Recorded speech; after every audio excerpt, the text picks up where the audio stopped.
Good evening from Vietnam. Good morning to you, Miss Harvey. Thanks a lot for spending your early morning joining our program and sharing your stories to our global audience. And on behalf of the listeners around the world, we want to say thank you.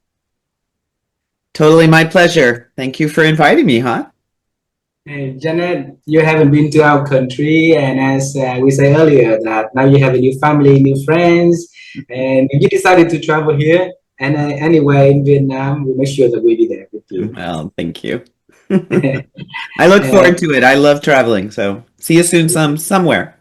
See you soon. See you soon. I'm sure. And we travel to America often also to visit our children there. So maybe you can have a cup of tea, a cup of coffee where you are also. Absolutely. I live on an island north of Seattle called Whidbey. Whidbey Island. W-A-I-D-B-E-Y, Yes. Whidbey Island. Yes. Not far from our children. Our children in Right. They're up in Bellingham, right? Yeah. So normally we stay within San Juan Island, Bellingham, and back to San Juan Island and Bellingham. So we enjoy the area there. Absolutely, I would love to go there and give you a big hug and have some tea. Okay? Sounds like a plan. Yes.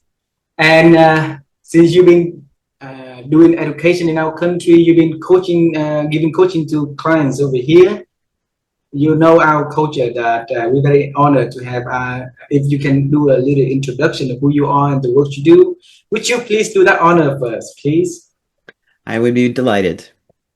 So my name is Janet Harvey, as you said, and I have been in the human development arena ever since I left my corporate role after 14 years in financial services at Charles Schwab and Company, where I had the great privilege to do lots of large-scale change, and everything was about preparing people to face uncertainty.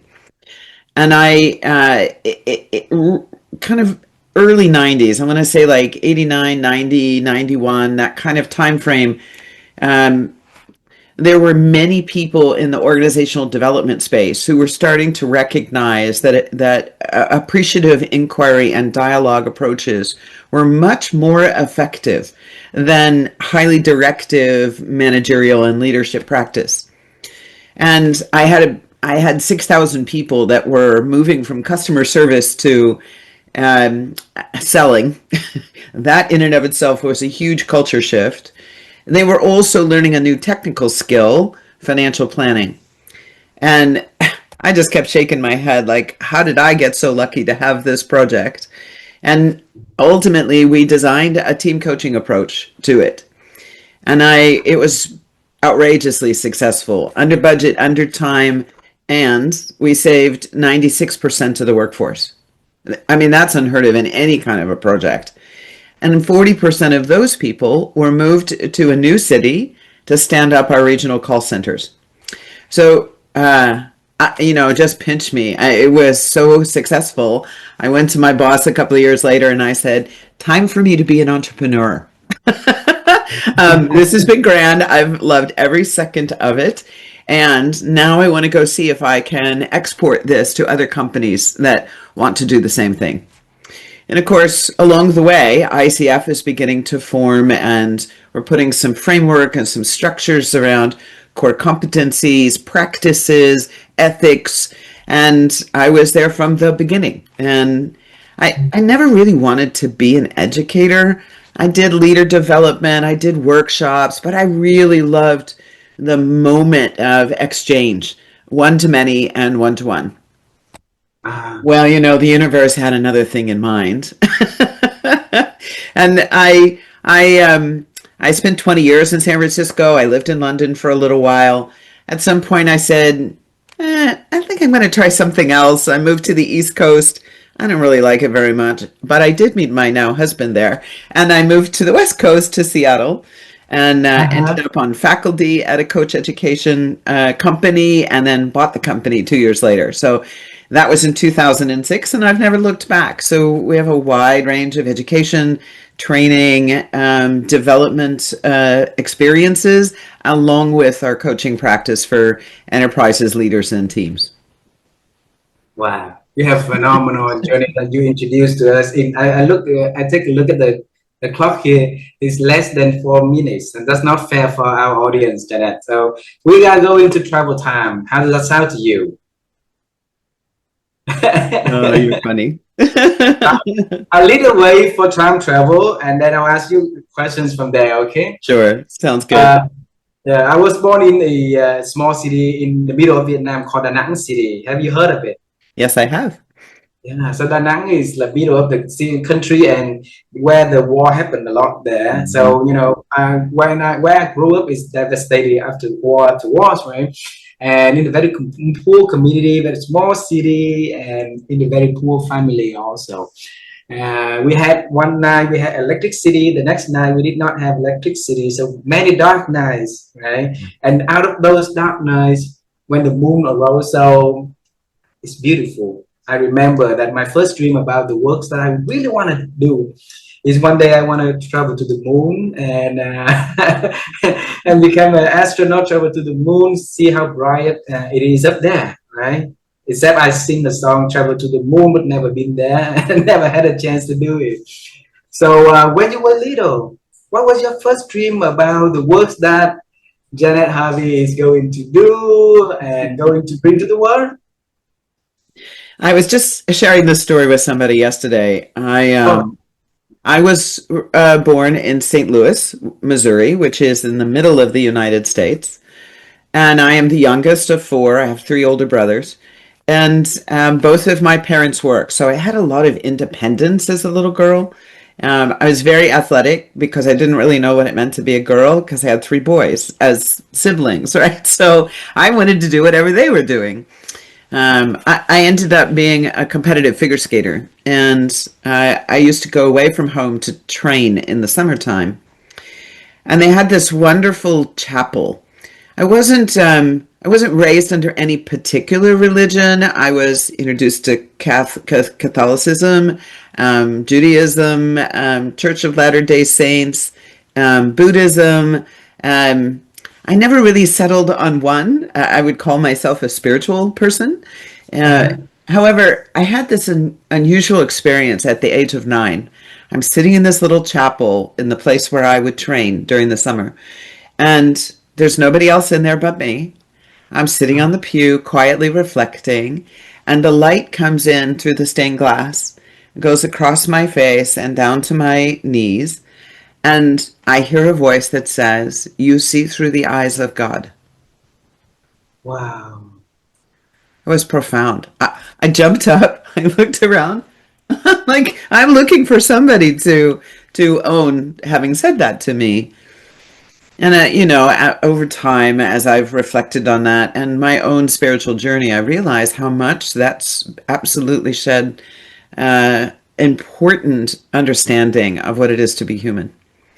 That unconditional self-love is the first journey, and the unconditional love of other is the lifelong journey. And that has absolutely informed every choice I've made. Wow. Wow. So the voice you heard is like you see through the eyes of God. Yeah. Wow. You're blessed. And that's why people working with you, people getting the service, the guidance from you are also blessed. Thanks. I'm blessed having conversation with you, Janet. Wow, at 9 years old. And from that forward, there's so many different things, so many different paths that could take you and into the journey of servicing, into the journey of helping people. You could be a doctor, you could be a lawyer, you could be anything. All right. So how did life take you from there? Many twists and turns, and it was a long time before I did something deliberate. And it was that moment when I became an entrepreneur. But before that, it was sort of, whatever the next step was that showed up in front of me. And my parents moved from Missouri to California at the end of my junior year in high school. And I went to the principal to register for my last year of school. And he looked at my transcript and said, you've already graduated based on California standards. You have to take California history, but you're welcome to go ahead and enroll in college if you want. Well, that was kind of shocking. because I would have had a very full schedule if I'd stayed in St. Louis. So I did that. I took the one class at high school. I enrolled in a community college. I started to apply to university. And I also, at that point, was transitioning from competitive to teaching. I became a skating coach. Ah, So I was awarded a full scholarship to UC Santa Barbara. I was on a pre-med track. I always been a straight A student, right? Overachiever. You can hear that, I'm sure. And I had a class that stopped me in my tracks. I loved physics lab. I loved understanding how things work to this day. That's a trait for me. But the lecture hall was delivered by a gentleman who was not a native English speaker, who never turned around. He just used chalk on the blackboard for an hour and a half, and he was never available in his office hours. There's no connection. I could never figure out what he was trying to get us to understand. And anyway, I got my first D I'd ever had in my life, and I said, okay, that's it. This is not what I am supposed to be doing. So I left school, much to my parents' dismay, and I went to Europe for a few months and really just tried to figure out, what am I going to do with my life? And I came back home and they said, you're going to get a job. I said, okay. And my dad's company wanted to open a sales showroom in San Francisco, which is how I got there. And so I did that for a couple of years, and I was traveling all the time, and it was okay. It wasn't really using any of my brain power. That didn't seem right. And I just felt like I wasn't creating community or friendships or, a sense of permanence in my life. So I resigned and I went back to ah, college and couldn't make up my mind. So I did a double major. I was in the economics department and I was in the finance department. And those two don't always get along. I was on the debate team. I was the head of the econ club, and my really good friend was the head of the finance club, and we used to do all kinds of events with each other. Oh, I was starting to find home, right? I had lots of friends, lots of community, lots of things to be doing. And then in 1982, when I finished, there were no jobs. We were in the middle of a recession here in America. My mother told me something as a little girl. If you learn a skill that others don't have, you will always have food on your table. And she was very right. When I was going to college, right, I had to fund myself. I no longer was on scholarship. I had 5 part-time jobs. One of them was typing term papers for people. I knew how to type very fast and very accurately. So I went to an agency. You have many of these in Vietnam. I went to an agency and signed up and said, put me someplace. I ended up working for the U.S. Postal Service regional office. And I had 9 gentlemen that I was typing their letters and their reports all day long. They asked me, clearly, this is not what you want to do for your life. I said, yes, that would be true. I'm applying for jobs, and I said, I'm kind of short on cash. Would you guys mind if I stayed after work and used the word processor to print my resume and my cover letters? Oh, of course. Well, now they were really interested. What kind of job are you looking for, and who might I introduce you to? Wow, that was amazing. And then oh, one day in the San Francisco Chronicle paper, there is this teeny tiny little 3-line ad. Schwab was looking for people who wanted to enter a management trainee program. wow. And I knew a little bit about Schwab, but they were kind of renegade, discount brokerage. I had done some cold calling. One of my part-time jobs was cold calling for Shearson Lehman, and no longer exist. So I went to my boss and he said, hey, my son works for them. He is the lead floor broker for trading on the Pacific Coast Stock Exchange. Do you want me to call him? I said, absolutely. So I got to spend the day on the floor with him, and I got introduced to traders. I got to watch how everything works. And then he introduced me to somebody on the inside so I could learn about the program. Well, long story short, it was supposed to be a 9-month program, and we had to pass our exams. which are not easy. And we did 6 rotations in different parts of the company, and we were to find our job and land it.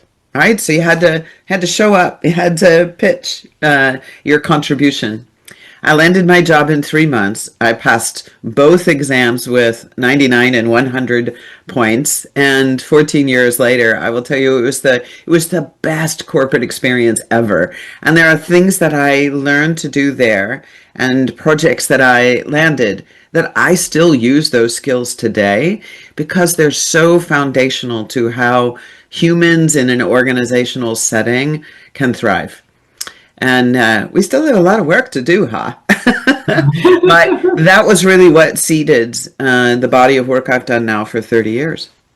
Wow. And then earlier when you said that you have to transform the organization and you used the word how lucky you were to have that one. Why a lot of people will look at it, the project at that scale, and we'll be like, oh my God, what's it to me, right? Where did you get that mentality of seeing challenge and leaning right? I don't know, huh? If I could answer that question and we could create that opportunity for people, I would be overjoyed. In some ways, this is the reason I named the company inviteCHANGE, because what I recognized was that my natural curiosity about how things work the way they do, even when it comes to messy humans and the human dynamics that are always present, because we're all very unique. I realize that many people get stopped by something that's outside their comfort zone. So I have really dedicated my life to creating the opportunity for people to realize, hang on a second, you have everything you need in here to thrive no matter what's happening externally. And that adaptability, and what I like to say is buoyancy. I'd much rather be able to fluidly move with the uncertainty rather than getting knocked down and being resilient to get back up, right? I like the metaphor of buoyancy a little better. And I have found that it helps people relax a little bit, not be so in the heightened sympathetic state, if we could say it in neuroscience terms, but drop back into the parasympathetic system and remember, as simple as closing their eyes, they can reset their emotional and physical chemistry. And now I have access to all of my capacity. And that's what it takes to be adaptable. Now, it's also what it takes to use our imagination and to take small experimental steps. What I've just described is the transformational process, and it is far more important so that I know why.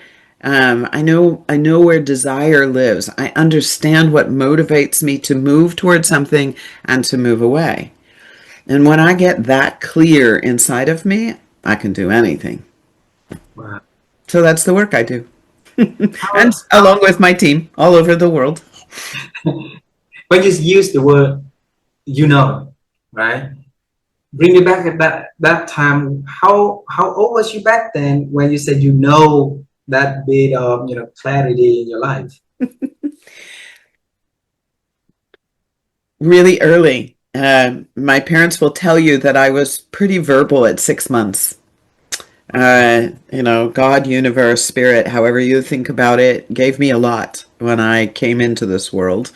And full sentences at 1.5, 2. Lots of very funny stories from my siblings about me as a little girl. But I was always a bit, the word in English is precocious, a little old for my years. And very good with people. So I was engaged. I was always engaged. I was always doing the next thing. I was the kid in Brownies who had all the badges. And I did all, and then again in Girl Scouts, right? And all the things in school I was involved in, before school and after school and at school, and I just had a lot of life force. And as a result, people enjoyed partnering with me. I learned about teaming and collaboration really early on. As I said, with working parents, I was either going to be an isolated kid at home doing nothing, or I was going to be out in the world. And I chose being out in the world. So that you chose to be out in the world, right? So is the way that you grow up, you chose that way, or was that somebody else in the family also had that in their DNA? Your mom, your father, your grandparents, your brothers, or someone having that in the Definitely not my grandparents. They were very traditional. uh, One side, both families are very English. On the other side, German and Irish. So that's my lineage. And both my parents worked. So they were out in the world. And that was unusual, right? At that time, I was born in 1959. Women generally stayed home. My mother had never stayed home. She had worked the entire time from first child to fourth child. And my brothers and I all left home around 17. And we all went, you know, um, everywhere. yeah, exactly. And so I think somehow our family system was all about instilling that sense of adventure. Um, I often get characterized as a renegade, and I will own that. I once had a boss say to me, I don't ever want to put you in an operational role. And I said, I know, I'll just break it. A perfectly operating machine. I'm going to look for the thing that we haven't done yet and push people to strive for up leveling. And, as a result, I got to do a lot of projects that nobody else wanted to do because they felt too scary, too big, too uncertain. My hand was always raised. You know what? That probably because of what your mom said when you were earlier. Like you if you can have the skills that people don't have, right? You always have food on the table. That's very wisdom right there. So it means that to me, I want to hear something about your father. Any piece of advice, any piece of wisdom that he gave to you that you can still remember, like you remember about what your mom was saying. I think they both said this, but in slightly different ways. My mother made a hope chest for me as a little girl, and on the outside, she stenciled in gold letters, paint, and a line from Shakespeare, "To thine own self be true." And my father's version of that actually was what he said to the doctor when I was born. So the doc comes out of the delivery room, and he has as my dad tells the story, he has a kind of a pained look on his face. And my dad says, "Is she all right? Is everything okay?" And he says, "Up, all 10 fingers, all 10 toes." And she has a port wine stain on her face. And my father said, "Oh, that is not a problem at all. She will always be one and the same for us." Now, that phrase over the years has meant different things. So at first, I was never treated differently in my family. But life doesn't like difference. So I was treated quite different as I went out into the world and out of the cocoon of the family, kindergarten, who let the Indian in the room. I've had all kinds of ways in which people have found discomfort, and my response is to smile and to say, "Nothing to be afraid of here. I am as you are, and you are as I am," right? So, Yeah. I think that somehow, again, spirit, God, universe, gave me this wonderful tension to be in. I will always be different. I will always be remembered for that difference. What I seek to do is to be remembered for the spirit I carry, Uh, right? yes. And you look at your life. I when I look at it, I see it's very, very funny in the way. Okay. On the one side, you're very, very outgoing, right? And then enjoy sports, enjoy time outside of the family with your brother, with your friends. And at 9 years old, you stand alone at that chapel Right. in the quiet, Yep. right? So it's like two different, two different worlds, and Yep. perhaps magic happens also along the way like that. Also, if you look at that afternoon when the light shine through the glass, right, the windows, and the voice sound up, what is that every time you remember that, what do you remember most? Feeling unconditional love, Mm. feeling like everything was going to work out. No matter what happened in my life, it would always work out, which was really good because there were some times in my life when it was a little hard. When I went back to college and had the 5 part-time jobs, I had some times when I lived in the back of my car, when I, went to the lab to have leftover sandwiches from somebody else's lunch and, found my way and said, okay, I guess I need to find another job. I need to find someone I can bunk in their spare bedroom or something, right? So, life brings us the right sandpaper moments for us Uh, to realize that we have resource inside of us. So I don't just say those words, that I believe people to be already whole, resourceful, capable, and creative. And maybe not yet alert to it, maybe not yet awakened and accessing it, but it's there. And for me to be in a position to create the activation of that, that's a sacred responsibility and delight for me. I always say to people, I don't have a job. I get to do my bliss every day. And it came because that's what I've lived. I've lived it every moment. so how did you bring that out? When you say everything is in there already, and then you have to believe that things work out, right? Yeah. And bring You me told back to those. me, yeah, you Yeah. told me a story as we were beginning today that when COVID came and the country shut down, you and your wife sat down and you began to imagine something Mm. that you could offer that would um, be a gift to the country and to the people that you knew and to people you didn't yet know but could know. And you designed this podcast format. That's activation. And I've witnessed you here be extraordinary in your listening. The things that you have picked up and made associations between help people get the meaning level of who I am out of this conversation, not just the news, weather, and sports or the biography that we see, printed on a website or out on social media. You have been listening at the essence level of who I am, and I know that by the questions you've been asking, right? That's how we activate.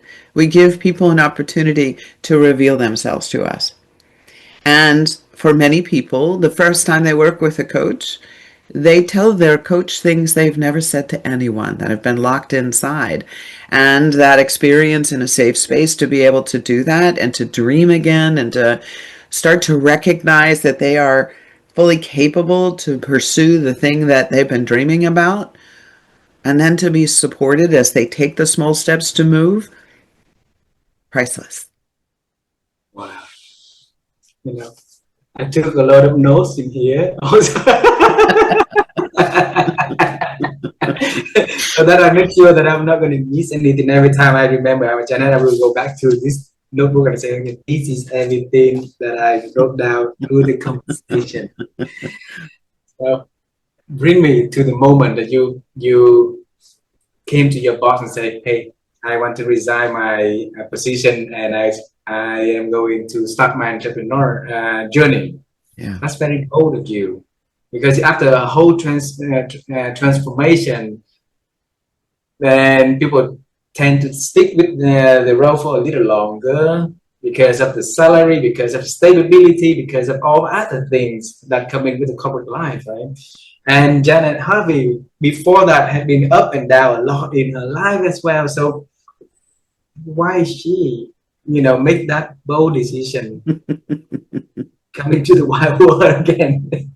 So the night before, Hmm. I'd come home from work and I owned a home in San Francisco, and I had sculpted a beautiful backyard. I love gardening, and I had a fountain and lots of things were blooming, and I'm kind of sitting on the upstairs deck staring out, and I had this thought go through my head that I thought the organization was going to fire me, and I started replaying some conversations, and I'm realizing, you know what? I no longer fit here. I had done so many renegade oriented things that the next step in my career was senior and executive officer, but I wasn't going to be one of the crowd. I wasn't going to fit in. I wasn't going to conform. And they all knew it. They all knew that that was not my nature. So I decided then and there, well, then I'm going to go on my terms. And I started to imagine what that would look like. And when I went in to see my boss and said to him, I'd like to go, but I'd like to go on my terms before you fire me. And here's what they are.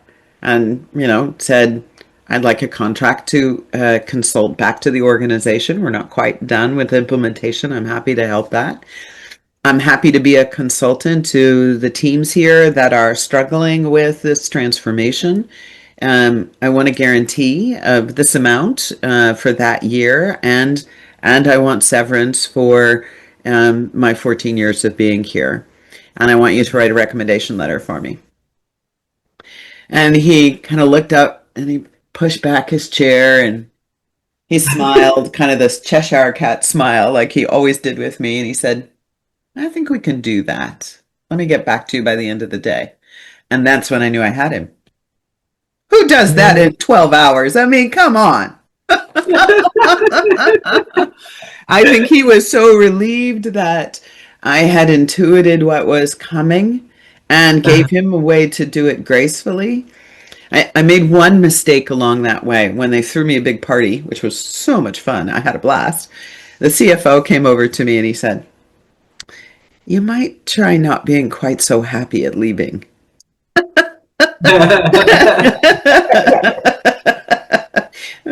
Which was great. Well, so imagination, the word imagination, you've been using it repeatedly in this conversation, and I think it is your superpower. Mm-hmm. And in the world, like we have so many things that push us down with rules, with regulations, with do's and don'ts and stuff like that, that make us less creative, less courageous to be imaginative also. So how could you make that imagination be your superpower for that long and it keep growing like that, Janet? Yes, I think some of my early time being independent, I created my own friends. I created my own experiences. I wrote plays. My first short story was about a robot. Back before we knew about robots, right?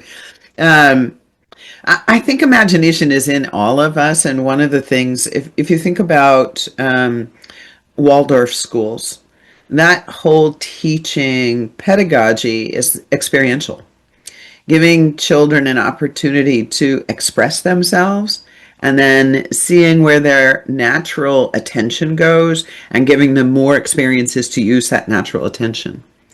And attention is the first clue of where imagination is springing from. I guess it would be the way to say it. We have these, I don't know if they still have them, but when I was a girl, we had paint by number. And it had all kinds of things, horses and whales and birds and all kinds of rural settings. And then you had your little bottles of paint and your little brush, and I could spend hours doing that. And sometimes I'd change the colors on purpose.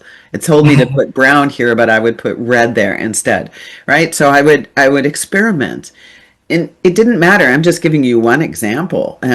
If it was the Legos or the Mr. Potato Head or what I was practicing when I went to the rink, my routine would be one way. I'd go, I'm going to change this. I'm going to change this one part and see if that expresses the music a little differently, right? So I always had this instinct to, as I said to my boss, break it. Let me see what the next right answer could be. And that is true to this day. And I think that we get caught in our habits and preferences. Our bodies like that, where our bodies are kind of conservation machines. It's always looking for shortcuts to stay conserving of energy. And yet, when we let energy move through us, life is easy. That's the state of flow. So whether I'm walking in the woods and I'm activated by, oh, I see a tree I didn't see the last time I was on this trail. Oh, I wonder what seeded that tree. And my imagination goes off to try to figure out, I wonder what trail those trees are on. I wonder how I got from that trail to this trail. It doesn't matter where I go, there's something that my curiosity says, I wonder. Wow. Which is the next step, right? Curiosity goes to wonder, goes to activation of imagination. Wow. So when you imagine about your entrepreneurial journey, okay, what do you see your journey is gonna be? You know, I knew that there were things that we had done on that large scale project that I wanted to go test with other people. And I learned pretty quickly in the first year that the first thing that was important was to find out what were people experiencing. And from those experiences, what did they think they needed and what did they desire? And what was the impact they were wanting? If they could meet that need, if they could pursue that desire, what would be the impact in their lives? Personally, for their team, for the organization, for their community, how big did they think? Could they think whole society? Could they think all of us, which is a regenerative principle? And I found most people couldn't, by the way. I think that's coming. Most people were pretty small in their sense of system, starting with self and usually their team. But because I was in that curious state of how will I construct what I'm going to do, by month 10, I was billing 18 days of work. That's a lot as a consultant because, of course, to deliver 18 days worth of services, you have another 18 at least, sometimes a little more than that, in order to prepare and do that. So it was a lot. And I realized that I was onto something. So I started seeking partners and constructed my first company was called Clarity International. And and because I really thought that's what I was doing was helping people get clear. Can you get clarity about what you need, what you desire, what impact you want to produce? And I am motivated by impact. You know, it's why I was a volunteer leader at the global level for ICF for so many years and for the ICF Foundation and later the Thought Leadership Institute. I didn't do those to pound my chest about it. I did it because I could see something that we could do differently that would have a legacy impact for a very long time. We would build the capacity of humans to adopt the coaching mindset and skills. 2 months ago, my wife and I bought a website called a sustainabilitymind.com. The reason for that was we just drove on the road, okay? And then I told my wife that we've been interviewing a lot of people, and you need to get, each of us, we need to get on one niche of the area that we want to do. And my wife worked in the industrial engineer, so she said, I love to be in the sustainability path. And over the years, she said that she couldn't find a good definition of sustainability, what it is, because people do it, but there was no, clear guidance for that. So we bought that website, but we didn't even know what to do with that also, Janet. And the idea for us to do is to start asking people, amazing people, how do they think about a sustainability mind? So that perhaps start from there, we build the mindset from there. So every action coming after will sit in the domains of sustainability mind. So to you, how do you divide it? Because Okay, your thoughts is there. Yeah, you have leaders, you have people to build something that legacy. That's why I link between the two. Yes. Yeah. All right. So I warned you, I am a renegade, and I'm going to say to you, sustainability isn't enough. And it has an inherent flaw. Oh. If you think about sustain, continue something. We want to continue something that we think works, is productive, is efficient, is effective, is contributory. In principle, that all makes sense. But if you look at nature and you realize that we are in constant dynamic change, constant. Our bodies replace our blood every 7 years. We are always changing, right? So the human system is always changing. We are not separate from nature. We are nature. Just like the leopard and the whale and the waters and the mountains and the mycelium underneath the soil. We're in a dynamic cycle, always renewing. This is why sustainability goes so far and falls off the cliff. Companies realize that, oh, wait a minute, it's not about sustaining what's always been. There may be pieces that we bring forward, but they're going to transform how they relate to the other pieces that are new coming into our environment. We must be more adaptable. And this is really the seed of sustainability helps us to recognize what we really want is regeneration, so that we stop exploiting the finite resources here on planet Earth and learn how to think about a continual renewal cycle. Wow. Then I love you even more now, okay? because I chose a path to help people to build newness muscle, because I believe that in order for us to be adaptable, we have to be really open to new things. Like you look at your life, right? You're really open to do a lot of different things and meet a lot of different people, going to like a new venture without even worry about that, and then try to see how it goes after that, right? And so for me, we founded a company called Hello NEWNESS, and we have a framework for NEWNESS. Also, I'll share with you later, Great. just your advice. But for you, if you look at newness, Janet, I think you're the master of it to ask this question. How do you see newness and its benefit into a life that we, our organization, can leverage that power? The body of work at Invite Change, I hold as a state of being. That the things we do are to activate a state of being. And the naming that I gave it 15 years ago was generative wholeness. Where that came from was the executives that I was working with, many of them very successful for a long time in their roles. And I, the kind of the engineering scientist alchemist mind in me said, why does what they're doing work? Why does the coaching I'm doing for them work? And as I asked them that question, how do you produce sustaining excellence all the time? Given that the world is always changing, how do you do that? And they couldn't answer me. So we kept working it. They got as excited as I was. And the first thing was they put themselves in the place of discomfort. They knew they needed to learn something that was outside of what they had acquired as their capability. Bill Gates is classic with this. He got computers.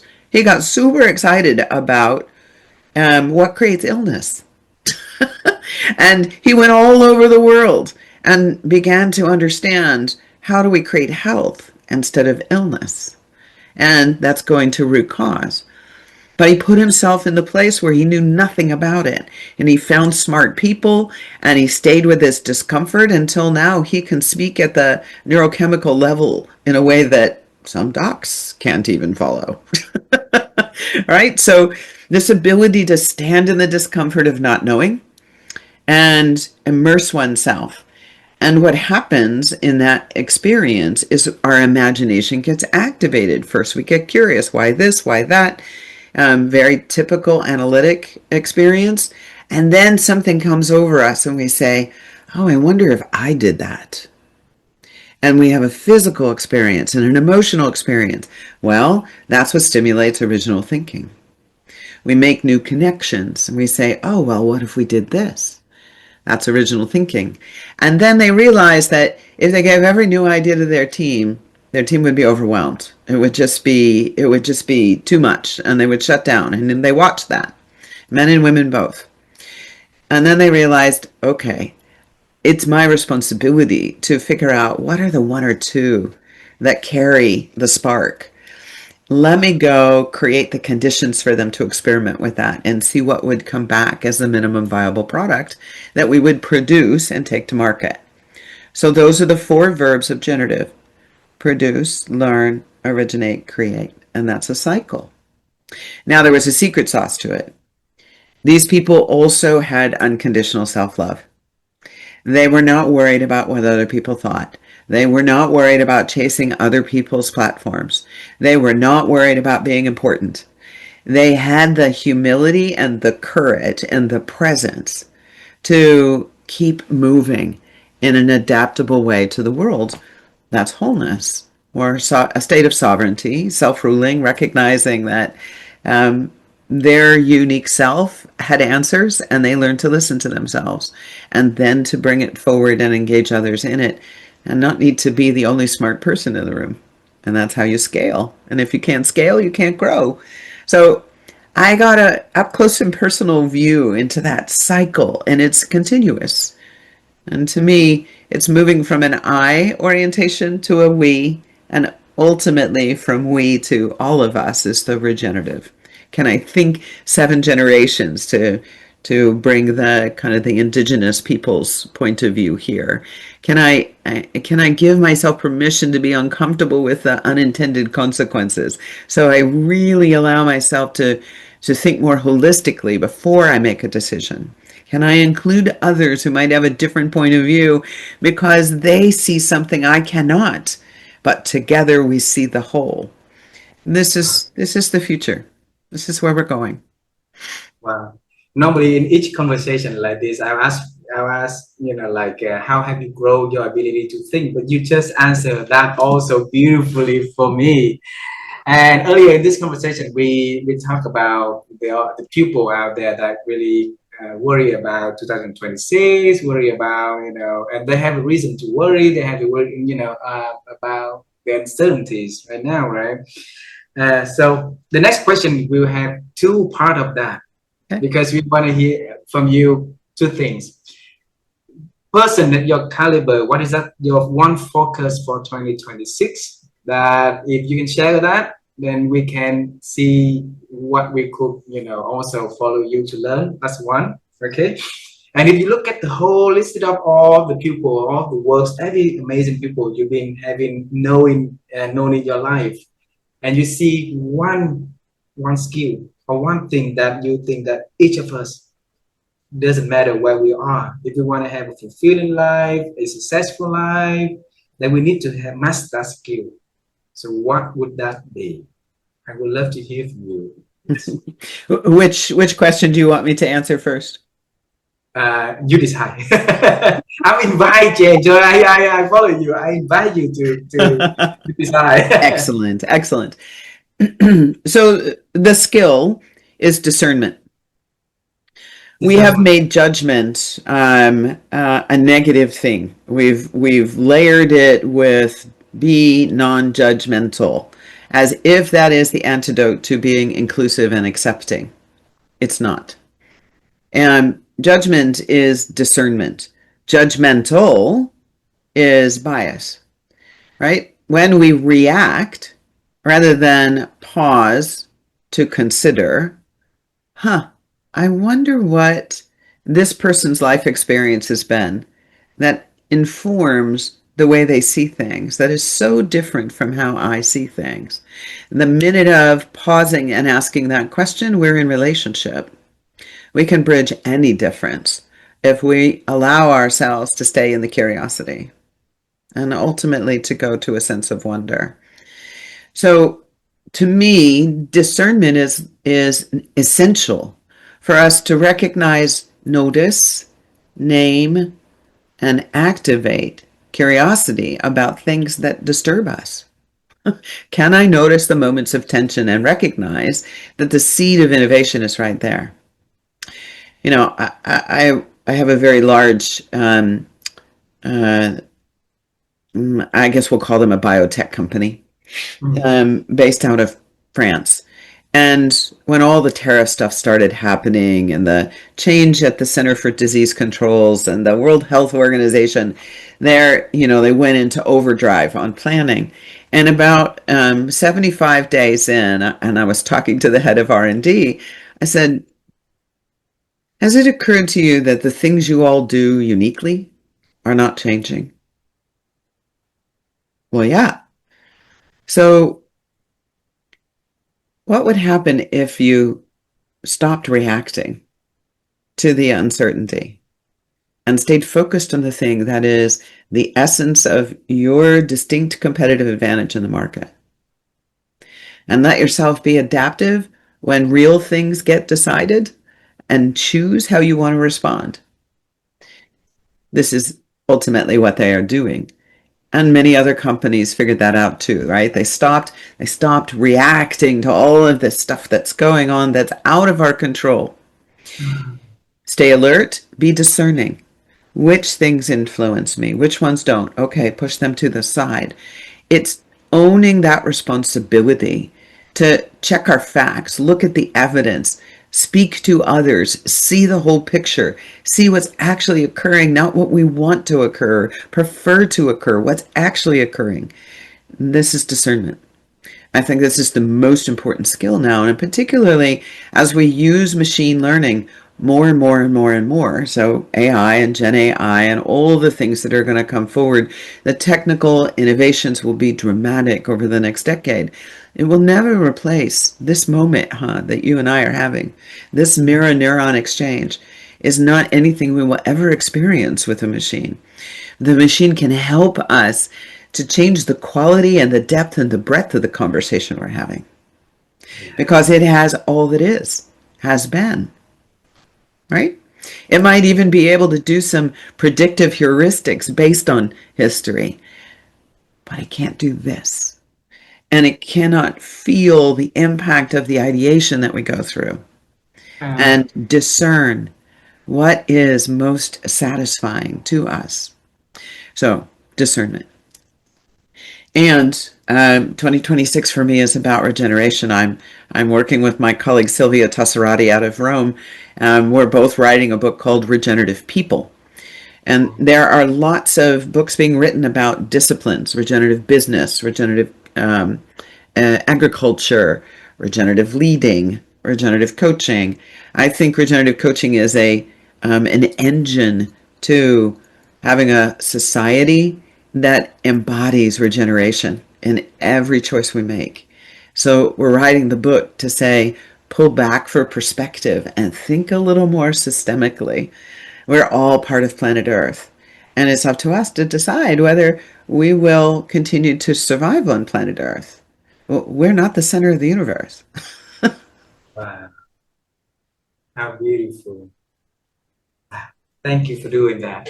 And I will look forward to read that book. And I think it will help us to really, really, really change the way we think and do things also. Yeah. The last question for you, Janet, is I want to travel time with you one last time. So remember, you're at the chapel, right? Mhm. And did you come home that night, or you went somewhere that night? You came home. You tell people. I didn't tell anybody. Oh, you did I not tell didn't tell anybody. anybody for a very long time Alrighty. because what I realized is that I had something that could access. Everybody has a different language for this, a higher power, source, universe. That there was a way in which my intuition was very heightened when I was Mm. still and quiet. And to this day, that is true. And so I didn't tell people. It's kind of my internal spark. It was a flame I knew would never go out. So that evening when you're at home, all Oh, I right? was still at camp, right? I'm still at training camp. Okay, you at the camp, right? And you're alone at the camp on your own thinking, on your own world. And you and I will walk into that camp. You and I gonna meet Janet, that young little Janet at 9 years old. And we're gonna introduce us, and then you tell you that, hey Janet, this is Janet of the future. You're gonna tell us something about your journey, her journey that she gonna experience in the future. So what is that you would tell?